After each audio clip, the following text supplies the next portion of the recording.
morning, student of class 7. We already started chapter 4 heat. हम chapter 4 heat के बारे में पढ़ रहे थे, ठीक है।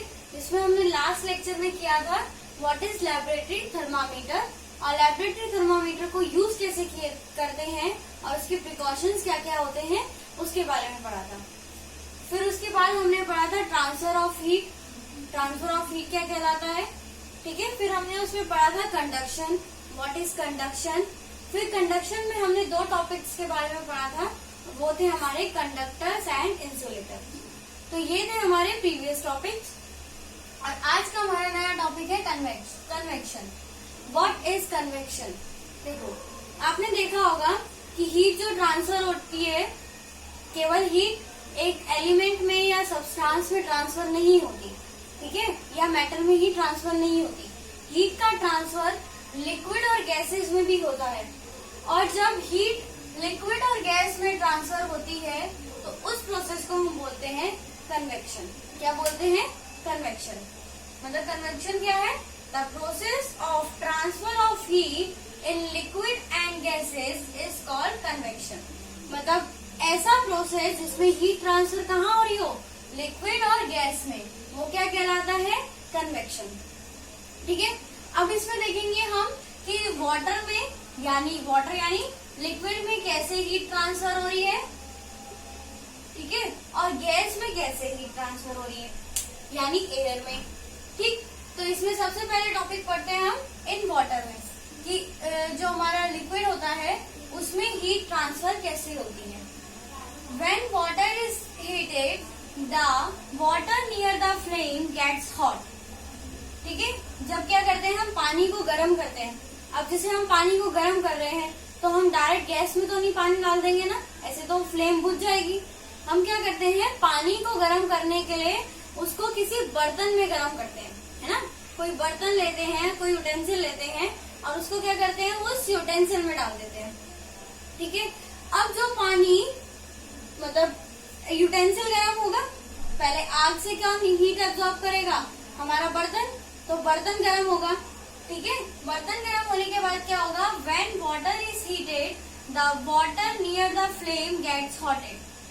मतलब सबसे पहले पानी कहाँ का गर्म होगा, कौन से हिस्से का पानी गर्म होगा, जो सबसे नीचे पानी होगा। जो सबसे नीचे होगा ना पानी, वो सबसे पहले गर्म होगा। क्यों? क्योंकि वो फ्लेम के या हीट के सबसे नियर है। फिर क्या होगा, हॉट वाटर राइजेस अप। अब हमने सुना भी है और पढ़ा भी है कि क्या कहते हैं, जब भी कोई चीज गर्म की जाती है तो उसका वेट क्या हो जाता है, वो वेट में थोड़ी लाइट हो जाती है, ठीक है। मतलब जो उसका मास या वेट होता है वो थोड़ा लाइट हो जाता है और जैसे ही पानी गर्म होता है तो वो उसका वेट और उसका मास थोड़ा लाइट हो गया, हल्का हो गया, तो वो क्या होगा, वो जो गर्म पानी है वो ऊपर की तरफ राइज कर जाएगा, ठीक है। अब जब वो ऊपर की तरफ आया तो उसकी जगह किसने ले ली, जो ऊपर का ठंडा पानी था। अब क्या होगा, the cold water from the side move down toward the source of heat. अब जैसे ही जो हॉट वाटर हुआ, जैसे पानी गर्म हुआ, जैसे ही वो ऊपर गया तो ऊपर जाने की वजह से क्या हुआ, जो हमारा ठंडा पानी था वो नीचे आ गया। मतलब जो नीचे का पानी था वो ऊपर चला गया। क्यों? क्योंकि वो गर्म हो गया, ठीक है। और जो ऊपर का पानी जो ठंडा था वो नीचे आ गया। कहाँ पर? जहाँ पर हमारा सोर्स ऑफ हीट था, यानी फ्लेम के पास। कहाँ आया? जहाँ हमारा सोर्स ऑफ हीट था, यानी फ्लेम के पास, ठीक है। This water also gate hot and rises. अब क्या होगा, जो पानी नीचे आया, ऊपर से जो नीचे आया वो पानी भी गर्म होगा और गर्म होके किधर जाएगा, दोबारा ऊपर जाएगा, ठीक है। और क्या होगा, the water also get hotted and rises, the water from the side move down. This process continues till the whole water gets heated. ये प्रोसेस ऐसे ही चलता रहता है गर्म ठंडे कि पहले क्या हो रहा है, नीचे जो फ्लेम के पास है वो हीट हो रहा है, राइज हो रहा है और क्या हो रहा है, ऊपर चला जा रहा, और ऊपर से क्या आ रहा, जो कोल्ड वाटर था वो फ्लेम के पास आ जा रहा। वो क्या है, ये प्रोसेस ऐसे ही चलता रहता है जब तक सारा पानी गर्म नहीं हो जाता। ठीक है, तो ऐसे होती है हीट ट्रांसफर किसमें, लिक्विड में। ये तो मैंने आपको पानी का एग्जांपल लिया, पर सारे लिक्विड ऐसे ही गर्म होते हैं कि क्या होता है कि जो फ्लेम के पास का जो वाटर होता है ना, जो सोर्स से ज्यादा नियर होता है, हमारे हीट सोर्स से बहुत नियर होता है, वो पहले गर्म हो जाता है। ठीक है, और क्या होता है, वो पहले गर्म होगा, और जैसे ही गर्म होता है क्या होता है, कोई भी चीज जब गर्म होती है, कोई भी लिक्विड सब्सटेंस या गैस सब्सटेंस गर्म होता है तो वो लाइट हो जाता है, और जैसे ही वो लाइट होता है तो वो राइजेस अप होने लगता है। वो क्या होने लगता है, ऊपर की तरफ उठने लगता है, और वो जब ऊपर की तरफ जाता है तो जो ऊपर का ठंडा पानी है वो नीचे आ जाता है। ठीक है, और फिर जो नीचे का ठंडा पानी था वो भी गर्म हो जाता है, और ये प्रोसेस ऐसे ही चलता रहता है जब तक सारा पानी गर्म नहीं हो जाता। तो इस तरह से होता है transfer of heat in liquid. ठीक है, अब हम एयर पे आते हैं। अब हम एयर पे आते हैं कि एयर में कैसे होता है। देखो, एयर में भी ऐसे ही होता है। The air near the heat source get hot. जो एयर हीट सोर्स के पास होती है वो क्या होती है, जल्दी गर्म हो जाती है। और हमने अभी पढ़ा कि कोई भी चीज जब गर्म होती है तो वो क्या हो जाती है, वेट में लाइट हो जाती है। ठीक है, लाइट वेट की हो जाती है, और जैसे ही वो गर्म होती है क्या होती है, वो ऊपर की तरफ उठ जाती है, और जब वो ऊपर की तरफ उठती है तो जो पीछे की ठंडी हवा थी वो आगे आ जाती है। ठीक है, और जैसे ही गर्म होती है ये भी ऊपर की तरफ उठती है, और इसी तरह क्या होता है, जो एयर होती है वो क्या होती है, हीट हो जाती है।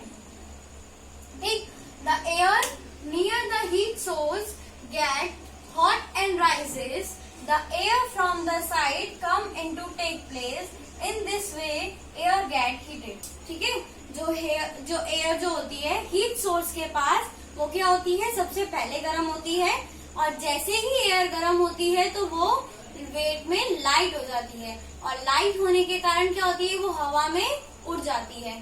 ठीक है, वो क्या होती है, राइज हो जाती है।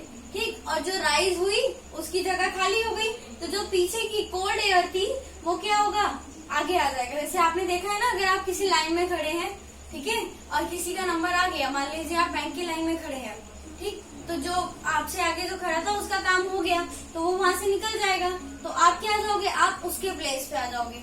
तो इसी तरह गैस भी करती है, लिक्विड भी करता है कि जो गर्म हो गया वो वहां से ऊपर चला जाता है और उसकी जगह ठंडी वाली चीज आ जाती है, और ऐसा प्रोसेस तब तक चलता रहता है जब तक सारा मतलब वाटर या एयर क्या ना हो जाए, गर्म ना हो जाए। तो अभी हमने पढ़ा कि कन्वेक्शन क्या होता है। कन्वेक्शन एक ऐसा प्रोसेस है जिसमें कन्वेक्शन प्रोसेस में क्या होता है, हीट ट्रांसफर होती है, किसमें, लिक्विड और वाटर में, सॉरी लिक्विड और गैस में। ठीक है, तो इसमें पढ़ा हमने कि वाटर में कैसे ट्रांसफर होती है हीट, और एयर में कैसे ट्रांसफर होती है हीट। ठीक, अब जो हम पढ़ने जा रहे हैं वो है रेडिएशन। देखो, ये टॉपिक हमारा बहुत इंपॉर्टेंट है, क्योंकि ये समझने, अगर हम ये समझेंगे तो ही हमें नेक्स्ट टॉपिक हमारा समझ में आएगा। रेडिएशन क्या होता है, आपने देखा होगा कि जब दिन निकलता है या सूरज आता है तो हमें गर्मी महसूस होती है ना। क्यों, क्योंकि सूरज की गर्मी हमारे तक आ रही है, धरती तक आ रही है, अर्थ तक आ रही है। अब क्या होता है कि जो सूरज की गर्मी है वो धरती तक किस फॉर्म में आ रही है, किस फॉर्म में आ रही है, किसके फॉर्म में आ रही है, वेव्स के फॉर्म में। किसके फॉर्म में आ रही है, वेव्स की फॉर्म में। मतलब जब ट्रांसफर ऑफ हीट वेव्स की फॉर्म में होने लगे, जब हीट का ट्रांसफर वेव की फॉर्म में होने लगे तो वो क्या कहलाता है, रेडिएशन। ठीक है, तो हम रेडिएशन कह सकते हैं, radiation is the process of transfer of heat in the form of wave. कि रेडिएशन ऐसा प्रोसेस है जिसमें हीट का ट्रांसफर हो रहा है, किसके फॉर्म में, वेव्स की फॉर्म में। जैसे example, the sun heat reaching earth surface. इसका एग्जाम्पल क्या है, जैसे सूरज की गर्मी धरती तक आती है, ठीक है, वो किस फॉर्म में आती है, रेडिएशन फॉर्म में आती है। रेडिएशन फॉर्म मतलब रेडिएशन में आती है, मतलब वेव्स के फॉर्म में आती है। ठीक है, आपने देखा है ना, जब हम छोटे बच्चे हुआ करते थे तो हम ड्राइंग कैसे ड्रॉ करते थे, सूरज की किरणें कैसे बनाते थे, ऐसे ऐसे लाइन ड्रॉ करते थे ना, ऐसे ऐसे कि ऐसे किरण आ रही है हमारे तक, है ना। तो ये क्या है, हमारी वेव्स ही तो है। और वेव्स कहाँ तक आ रही है, वेव आ रही है सन से अर्थ की जब भी कोई हीट ट्रांसफर होती है किसमें, वेव्स की फॉर्म में, तो वो क्या कहलाता है, रेडिएशन। तो आई होप आप लोगों को ये टॉपिक समझ में आए होंगे। अब हम अपना नेक्स्ट टॉपिक पढ़ेंगे sea breeze and land breeze, ठीक है। अब जो हमारा टॉपिक है वो है ब्रीज। What is breeze? देखो, moving air is known as breeze. चलती हुई हवा को हम क्या कहते हैं, ब्रीज। जैसे आपने देखा होगा जब आप सुबह सुबह अगर घूमने जाते हैं, वॉक करने जाते हैं, तो एक ठंडी ठंडी अच्छी सी हवा चलती है, ठीक है, वही होती है ब्रीज। तो हम इसमें ब्रीज में पढ़ेंगे दो तरीके की ब्रीज पढ़ेंगे, सी ब्रीज और लैंड ब्रीज। तो अभी तो हम सबसे पहले पढ़ रहे हैं सी ब्रीज। देखो, सी ब्रीज में क्या होता है, during the day the heat of the sun reflected in the earth, the land gets heated faster than the water. The air over the land becomes hotter and rises up. The cooler air from the sea rushes in towards the land to take its place. The warm air from the land moves towards the sea to complete the cycle. The air from the sea is called sea breeze. तो मैं आपको इसको explain करती हूँ। तो देखो, होता क्या है, अभी मैंने आपको बताया कि रेडिएशन द्वारा, मतलब वेव्स द्वारा क्या होता है कि सन की हीट जो होती है वो हमारे अर्थ पे आती है, ठीक है। वेव्स के द्वारा, रेडिएशंस के द्वारा जो सन होता है उसकी वेव्स, रेडिएशंस कहाँ आती है, हमारे अर्थ में आती है, ठीक है। और अर्थ में वो कैसी रेडिएशन होती है, वो हीट रेडिएशन होती है ना, गर्म रेडिएशन होती है। तो इसकी वजह से क्या होता है, हमारा अर्थ भी गर्म होता है। अब जो लोग समुद्र के किनारे रहते हैं वो क्या महसूस करते हैं, दिन के समय समुद्र के किनारे अच्छी अच्छी हवा चलती है। अब वो कैसे चलती है, देखो समझो, यही वो बता रखा है sea breeze. During the day the heat of sun reflected in the earth. दिन के समय क्या होता है, जो सन होता है वो अपनी हीट को रिफ्लेक्ट करता है, कहाँ पर, अर्थ पर, ठीक है। The lands gate heated faster than the water. जो लैंड होता है, क्योंकि पानी क्या है, बहुत सारा है, तो उसको गर्म होने में थोड़ा टाइम लगता है, पर जो लैंड है वो वाटर से जल्दी गर्म हो जाता है। अब क्या है, लैंड गर्म, वाटर हमारा ठंडा है अभी, मतलब जो सी वाटर है वो अभी ठंडा है, पर लैंड क्या है, गर्म हो गया। अब लैंड गर्म हो गया तो वहां की हवा भी गर्म हो जाएगी, ठीक है। और ये क्या है, वाटर है, ये ठंडा है अभी, क्योंकि इसको ठंडा गर्म होने में टाइम लगेगा। तो जैसे ही लैंड की एयर, जो एटमॉस्फेयर होता है, गर्म होता है, तो लैंड की एयर क्या होती है, ऊपर राइज हो जाती है। अभी हमने पढ़ा कि कोई भी चीज हीट अप होती है तो वेट, उसका वेट क्या हो जाता है, लाइट हो जाता है। और जैसे ही लैंड की एयर हीट होती है, गर्म होती है, वो क्या करती है, ऊपर की तरफ राइज हो जाती है। और जो सी ब्रीज है, मतलब इस जगह को पूरा करने के लिए जो इसके सी के ऊपर की जो हवा है वो किधर की तरफ चलती है, लैंड की तरफ, और ये किधर की तरफ चलती है, सी की तरफ। मतलब साइकिल को कंप्लीट करने के लिए ये ऐसे करके हवा चलती रहती है, ठीक है। मतलब जो ठंडी हवा होगी वो लैंड में चली जाएगी और लैंड की हवा गर्म होकर दोबारा सी में। जैसे हमने पढ़ा था कि एयर में कैसे ट्रांसफर होता है, कि जो जल्दी गर्म हो जाती है वो क्या करती है, वो ऊपर उठ जाती है, फिर उसकी जगह कोल्ड एयर जगह ले लेती है, फिर वो गर्म होती है, वो ऊपर उठती है। तो इसी तरह ये प्रोसेस चलता रहता है, और इसी प्रोसेस को हम कहते हैं सी ब्रीज। क्या कहते हैं हम, सी ब्रीज, ठीक है। ड्यूरिंग द डे, मतलब ये मैंने आपको बताया कि दिन में क्या होता है, यहाँ तक हम पढ़ चुके थे। The air over the land becomes hotter and rises up. जो एयर होती है लैंड की वो क्या होती है, हॉट हो जाती है, गर्म हो जाती है, और सॉरी ऊपर को उठने लगती है।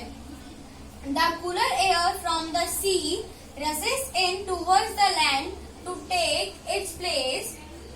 अब क्या होता है कि जैसे ही वो हॉट एयर ऊपर को उठती है, जो सी एयर होती है वो क्या करती है, वो लैंड की एयर की जगह की जो जगह होती है वो सी एयर ले लेती है, ठीक है, जो समुद्र के ऊपर की जो हवा है।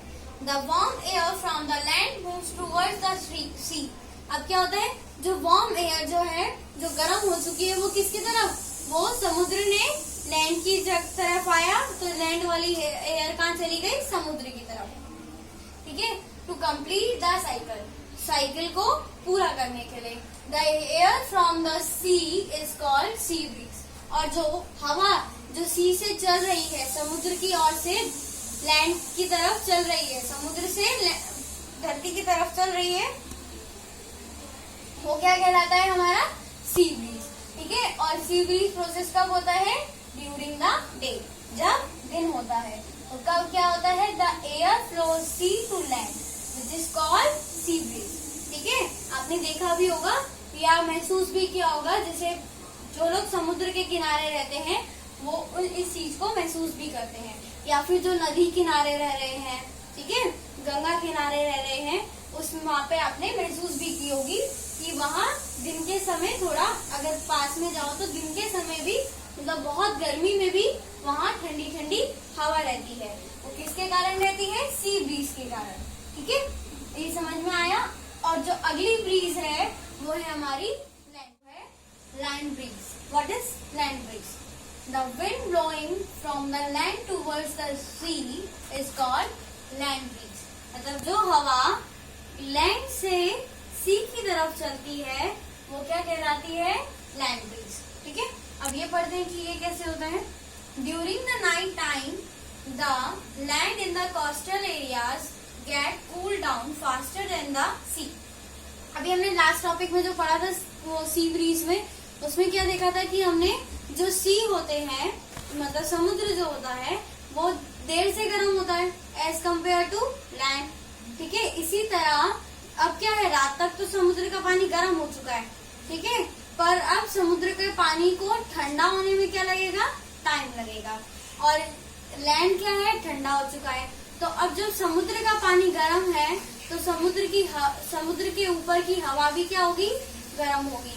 तो उसमें क्या होता है कि जो समुद्र की हवा है वो गर्म होने के कारण क्या होती है, ऊपर उठती है, और जो लैंड की एयर है जो कि अब ठंडी हो चुकी है वो किसकी जगह ले लेती है, समुद्र की सी की जगह। और समुद्र उस साइकिल, समुद्र की जो सी होती है, सॉरी ब्रीज होती है, हवा जो होती है वो क्या करती है, साइकिल को पूरा करने के लिए लैंड की तरफ चल जाती है। और इस तरह ये प्रोसेस चलता रहता है। और यही प्रोसेस हमारा क्या कहलाता है, लैंड ब्रीज। क्या कहलाता है, लैंड ब्रीज। तो इसको रीड कर लेते हैं। During the night time the land in the coastal areas get cool down faster than the sea. अगर हम नाइट टाइम्स की बात करें तो जो कोस्टल एरियाज जो होते हैं, मतलब जो लैंड्स होते हैं, वो क्या होते हैं, जल्दी ठंडे हो जाते हैं एज कम्पेयर टू सी। ठीक है, the air above the sea is hotter than the air above the land. अब इससे क्या होगा कि समुद्र क्या है, अब गर्म है, तो इसका मतलब समुद्र के ऊपर की हवा क्या होगी, गर्म होगी। और अब लैंड क्या है, हमारा ठंडा है, कोल्ड है, तो क्या होगा, समुद्र के ऊपर की हवा क्या होगी, ठंडी होगी। Therefore the air above the sea rises। तो इसकी वजह से क्या होता है, सी की हवा गर्म होने की वजह से क्या होती है, ऊपर की तरफ राइजेस होती है, राइज होती है, ऊपर की तरफ ऊपर हो जाती है। And the air from the land being cool flowed towards the sea. और जो एयर जो है हमारी लैंड की, जो कि ठंडी है, वो क्या करती है, उस जगह को कंप्लीट करने के लिए वहां चली जाती है। और जो हॉट एयर है सी की, वो कहाँ जाती है, लैंड में। तो कभी आप ध्यान देना, जो रिवर, जो लोग समुद्र किनारे रहते हैं या रिवर के पास या गंगा के पास रहते हैं, वो कभी ध्यान रखना कि दिन के समय जो हवा चलती है वो सी टू लैंड चलती है, और रात के समय जो हवा चलती है वो लैंड टू सी चलती है। और सी टू लैंड चलने वाली हवा को हम बोलते हैं सी ब्रीज, और लैंड टू सी चलने वाली हवा को हम बोलते हैं लैंड ब्रीज। ठीक है, तो ये था हमारा सी ब्रीज और लैंड ब्रीज। लैंड ब्रीज कब चलती है, ड्यूरिंग नाइट में। और कैसे चलती है, the air flow lands toward the sea. जो एयर फ्लो होता है वो किसकी तरफ होता है, लैंड से सी की तरफ। तो ये थे हमारे टॉपिक्स, लैंड ब्रीज और सी ब्रीज। आई होप कि आप लोगों को समझ में आए होंगे। अब जो इस चैप्टर के हमारे लास्ट कुछ टॉपिक्स है, मतलब उस टॉपिक के बेस पे कुछ क्वेश्चंस है, अब हम उसके बारे में पढ़ेंगे और वो इस चैप्टर का लास्ट टॉपिक है और फिर आप लोगों का चैप्टर कंप्लीट। तो ये इस चैप्टर के लास्ट कुछ टॉपिक्स है, मतलब ये टॉपिक्स मैं आप लोगों को क्वेश्चंस के बेस पे समझाने वाली हूँ। ठीक है, तो हमारा सबसे पहला क्वेश्चन है, why do we wear light colour clothes in summer. आपने देखा होगा कि समर में हम ज्यादातर हल्के रंग के कपड़े या फिर कॉटन के कपड़े पहनना पसंद करते हैं। क्यों पढ़ते हैं? The light color clothes are reflect the heat back into the environment and keeps cool. जो लाइट कलर क्लोथ्स होते हैं वो क्या करते हैं कि जो लाइट कलर क्लोथ्स होते हैं वो क्या करते हैं, जो हीट होती है हमारे एनवायरमेंट में, ठीक है, उसको क्या करते हैं, रिफ्लेक्ट करते हैं किसमें, वापस ही एनवायरमेंट में। तो इसकी वजह से क्या होता है, वो हीट को अपने अंदर नहीं हमारी बॉडी में नहीं आने देते और इसकी वजह से क्या रखते हैं, वो हमें ठंडा रखते हैं। ठीक है, इसलिए आपने देखा होगा कि जनरली जो लोग जो मकान होते हैं बाहर से, वो लाइट कलर के मकान में पेंट किए जाते हैं। ठीक है, आपने देखा होगा कि जो जनरली बाहर से जो अंदर से कोई कुछ भी कलर कराए, बाहर से ज्यादातर जो लोग होते हैं जो पेंट कराते हैं लोग, वो व्हाइट कलर, येलो कलर, यही कलर जो लाइट कलर होते हैं वही पेंट कराते हैं। क्यों? क्योंकि वो क्या करते हैं, हीट को रिफ्लेक्ट करते हैं। और क्या करेंगे, अगर हीट को कोई चीज रिफ्लेक्ट करेगी तो वो क्या होगा, अब हीट आ रही है, मैं उसको रिफ्लेक्ट कर रही हूँ, तो वो क्या देगा, मेरे को हीट अंदर नहीं आने दे रही, क्योंकि मैं तो अंदर से मैं क्या रहूंगी, ठंडी रहूंगी। ठीक है, कूल रहूंगी। तो नेक्स्ट क्वेश्चन है हमारा, why do we wear dark colour clothes in winter. कि हम विंटर्स में ज्यादातर डार्क कलर के क्लोथ्स क्यों पहनते हैं। आपने देखा होगा कि जो हमारे स्वेटर्स होते हैं वो या तो ब्लैक कलर होता है या ब्राउन कलर होता है, मैरून होगा, ग्रीन होगा, मतलब व्हाइट कलर या स्किन कलर या पिंक कलर में हमें कम देखने को मिलते हैं। ऐसा क्यों?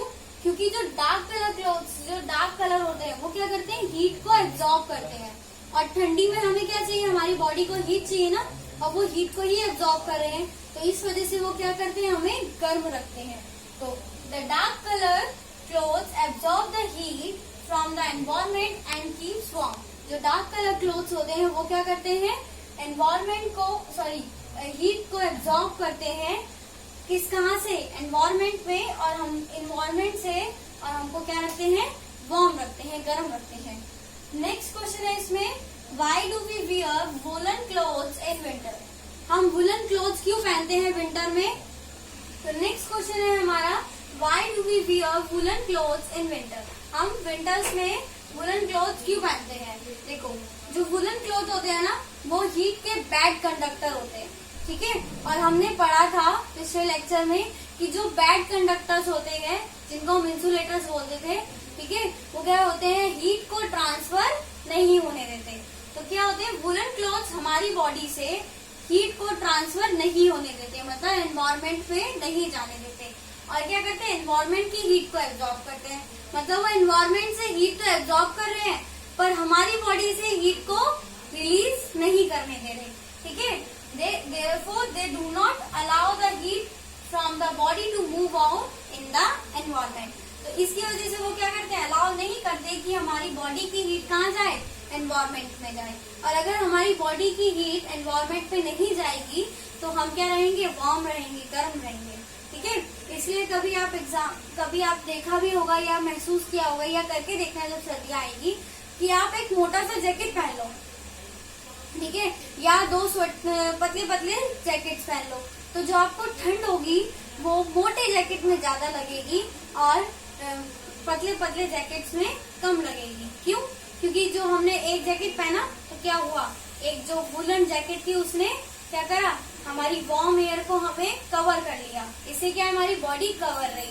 अब जब हमने दूसरी जैकेट पहनी तो उसके बीच में भी एक लेयर आई वार्म एयर की, मतलब एक एयर की लेयर थी जो क्या थी, वुलन क्लोथ्स की वजह से वार्म हो गई। ठीक है, तो इट मीन्स क्या, हमें डबल वार्म एयर मिल रही है ना, ज्यादा गर्म हीट मिल रही है हमें। तो और सर्दियों में हमें हीट ही तो चाहिए, इसकी वजह से क्या होता है कि हम सर्दियों में लेयर क्लोथ्स पहनते हैं।